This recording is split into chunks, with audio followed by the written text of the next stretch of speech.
Dans cette vidéo, nous allons voir la méthode pour identifier mais aussi présenter correctement un document en histoire et en géographie. Pour présenter un document, je vous conseille de regarder le paratexte et d'utiliser la méthode Tandy. Le T correspond à titre, le A à auteur, le N à nature du document, le D à date, le I à idée générale du document et le S à la source du document. Nous allons revenir sur chacun de ces éléments.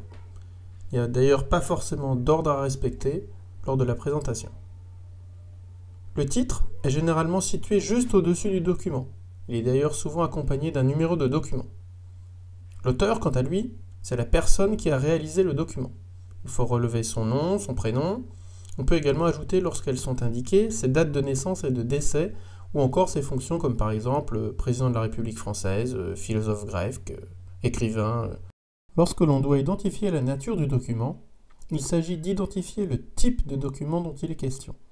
Il existe un très large choix de types de documents que l'on peut utiliser en histoire-géographie, même si les plus utilisés sont le texte, la carte, le graphique, la peinture, la sculpture, la photographie ou encore la caricature. Place ensuite à la date du document. Elle est très importante car elle permet de situer le document dans un contexte historique précis. Attention, cependant, à ne pas confondre la date de publication du document et la date des faits relatés.